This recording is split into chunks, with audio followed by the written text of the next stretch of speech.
नमस्कार, अपना उत्तराखंड देख रहे हैं आप सभी। मैं हूं आपके साथ जीनत सिद्दीकी। शुरुआत करते हैं खबरों की। मंगलवार को केदारनाथ के कार्यों की समीक्षा की जाएगी। पीएम मोदी इन कार्यों की समीक्षा करेंगे और शाम को 4:30 बजे वीडियो कॉन्फ्रेंसिंग के जरिए वो जुड़ेंगे और ये काम कहां तक पहुंचा, कितना रह रहा है, कहां और ज्यादा सहयोग की जरूरत है, हर स्तर पर वो समीक्षा करेंगे। मुख्यमंत्री पुष्कर सिंह धामी और मुख्य सचिव दोनों मौजूद रहेंगे और उनसे वो बातचीत भी करेंगे, ये भी संभावनाएं जताई जा रही है। उधर रुड़की में बीजेपी की जन आशीर्वाद यात्रा शुरू हो चुकी है। नारसन बॉर्डर पर केंद्रीय रक्षा राज्य मंत्री अजय भट्ट के पहुंचने पर उनका जोरदार स्वागत किया गया। कार्यकर्ताओं ने ढोल नगाड़े बजाकर उनका स्वागत किया। उनके स्वागत में हरिद्वार, देहरादून, नैनीताल में भी कार्यक्रम आयोजित किए गए हैं। दिल्ली के मुख्यमंत्री अरविंद केजरीवाल मंगलवार को उत्तराखंड के दौरे पर आ रहे हैं। इसकी जानकारी उन्होंने ट्वीट कर दी है। उन्होंने कहा कि कल उत्तराखंड जा रहा हूं। आम आदमी पार्टी कल एक बेहद ही महत्वपूर्ण घोषणा करने जा रही है। उत्तराखंड की प्रगति और विकास के लिए यह घोषणा एक मील का पत्थर साबित होगी। अरविंद केजरीवाल देहरादून में रोड शो भी करेंगे। तो देखिए, अरविंद केजरीवाल, क्योंकि आम आदमी पार्टी जो है लगातार उत्तराखंड में चुनाव लड़ने की बात करती है, अब अरविंद केजरीवाल पहुंच रहे हैं तो माना जा रहा है कि क्या अन्य पार्टियों के नेता आप में शामिल हो सकते हैं, क्या कोई किसी तरह की बातचीत चल रही है, या फिर जिस तरह से मुफ्त बिजली पानी का वो जिक्र करते हैं इससे जुड़ा कुछ और अनाउंसमेंट कर सकते हैं। बहुत सारे कयास लगाए जा रहे हैं क्योंकि उन्होंने कहा है कि एक बड़ी घोषणा मैं करने जा रहा हूं। उत्तराखंड की प्रगति और विकास के लिए ये घोषणा मील का पत्थर साबित होगी। तो माना जा रहा है कि हो सकता है वो इसी तरह की जो मुफ्त स्कीम दिल्ली में चलती है, कुछ ऐसा ही फॉर्मूला उत्तराखंड भी लेके आए। भारती हमारे साथ जुड़ी हुई है। भारती, अब वो घोषणा क्या होगी जो मील का पत्थर साबित होगी? वहां क्या चर्चाएं हैं सियासी गलियारों में? देखिए, एक तो आपने ये बात जो जीनत बोली है वो बिल्कुल सही है कि अरविंद केजरीवाल जो मुफ्त बिजली का वादा पिछली बार कर गए थे, उसके बाद काफी हलचल हो गई थी। हमने देखा प्रदेश की राजनीति में। तो हो सकता है कि कोई दूसरी घोषणा जो है वो कर सकते हैं, जिस तरीके से स्कूल्स में काम दिल्ली में किया और उसकी चर्चा होती है वर्ल्ड वाइड। तो उत्तराखंड में भी एक स्कूल सबसे बड़ा मुद्दा है, उस पर यहाँ पर कुछ घोषणा कर सकते हैं। और दूसरी जो चर्चाएं चल रही हैं वो ये है कि सीएम के नाम का ऐलान भी किया जा सकता है अरविंद केजरीवाल की तरफ से, क्योंकि पिछली बार वो आए थे तो उन्होंने ये बात कही थी कि मैं जब अगली बार आऊंगा तो हर एक एक करके मुद्दे पे बात करूंगा। देखिए, स्ट्रैटेजी यही लेकर अभी तक आम आदमी पार्टी चल रही है कि वो सिर्फ एक बारी में एक ही बात करते हैं, एक ही मुद्दे पर बात करते हैं।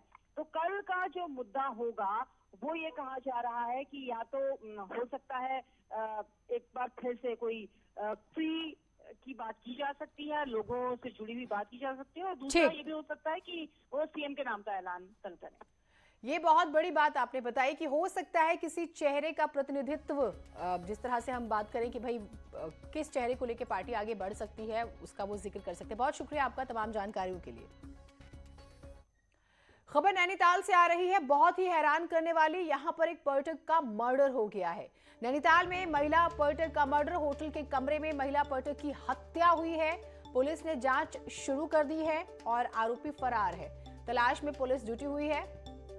तो अब जो व्यक्ति फरार है, क्या वो इस पर्यटक के साथ आया था? क्या ये पति पत्नी थे? क्या ये दोस्त थे? जानने वाला था, परिचित था, कोई अनजान था? हत्या हुई तो क्यों हुई? क्या कोई विवाद था? ये बहुत सारे सवाल हैं। इन्वेस्टिगेशन का पार्ट है, पुलिस ने इन्वेस्टिगेशन शुरू कर दी है। लेकिन ये खबर पहली नजर में जब सामने आती है तो वाकई हैरान करती है कि एक टूरिस्ट का मर्डर हो जाता है होटल के रूम में, और अब इस मामले में जांच शुरू हो गई है। क्या मर्डर आज ही हुआ? मर्डर हुए कितना वक्त हो चुका है? लास्ट टाइम कब देखा गया था? क्या किसी से कोई झगड़ा हुआ था? ये बहुत सारे सवाल हैं। इस महिला पर्यटक के बारे में, कहां की रहने वाली थी, कितने दिन से रह रही थी, बहुत सारे सवाल हैं। वीरेंद्र बिष्ट हमारे साथ जुड़े हुए हैं। वीरेंद्र, क्या जानकारी मिली है इस मर्डर के बारे में? देखिए जीनत, जिस तरह से ये होटल में मर्डर का केस सामने आया है, हालांकि पुलिस तमाम बिंदुओं पर जांच कर रही है, लेकिन जिस तरह से ये पूरा मामला आया है, हालांकि पुलिस फॉरेंसिक जांच के लिए अभी रुकी हुई है। और जो महिला थी उसके साथी जो था, उन्होंने शनिवार को यहाँ पे आके कमरा लिया था और उसके बाद कल रात उनकी अनबन हुई थी। तो ये महिला की आज सुबह होटल के कमरे में मृत मिली है और जो इसका साथी था वो फरार है। हालांकि पुलिस तमाम बिंदुओं पर जांच कर रही है और ये कहा जा सकता है कि कुछ टाइम बाद ही इस पूरे मामले के घटना का खुलासा हो पाएगा। जीनत, चलिए थोड़ा इंतजार करना होगा, लेकिन ये है कि ये लोग साथ में आए थे, शाम को इनका कोई विवाद हुआ, सुबह महिला की बॉडी मिली और वो जो व्यक्ति इनके साथ था वो फरार है। पुलिस इन्वेस्टिगेशन कर रही है।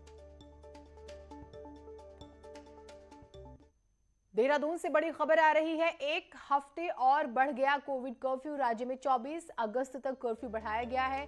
कर्फ्यू में मिल रही छूट में कोई बदलाव नहीं। मुख्य सचिव एसएस संधू ने इस बारे में आदेश जारी किया है। तो 24 अगस्त तक कोविड कर्फ्यू बढ़ा है। दीपांकर हमारे साथ जुड़े हुए हैं। दीपांकर, कारण क्या है? जीनत, जो एक रेगुलर प्रोसेस अभी चल रही है कोविड कर्फ्यू को लेकर, जब केसेस आए थे अप्रैल मई पूरे देश में बढ़े थे, उत्तराखंड में भी बढ़े थे, और तब से जो अनलॉक की प्रोसेस जो शुरू हुई है वो कोविड कर्फ्यू को लगातार उसमें छूट भी दी गई, लेकिन उसको हर हफ्ते बढ़ाया जाता है। जिसमें खासतौर पर अभी जो नियम लागू है उसमें दूसरे राज्य से आने वाले लोगों के लिए आरटीपीसीआर की बाध्यता अभी भी बरकरार है। जिसको वैक्सीनेशन के 2 डोज लग चुकी होंगी उसको इस सर्टिफिकेट नहीं दिखाना होगा, ये नियम अभी भी बरकरार है। इसके अलावा ये जो शाम में नाइट कर्फ्यू है वो अभी भी लागू है। तो एक राहत भी है और जो नियम अभी जो छूट दी गई है उसमें कोई बड़ा बदलाव अभी नहीं किया गया है जीनत। लेकिन हाँ, ये जरूर है कि तीसरी लहर के खतरे को देखते हुए जरूर कहा गया है कि जो कोविड प्रोटोकॉल है उसको सभी लोग फॉलो करें। ठीक, बहुत शुक्रिया आपका तमाम जानकारियों के लिए। टेक होम राशन का ठेका सेल्फ हेल्प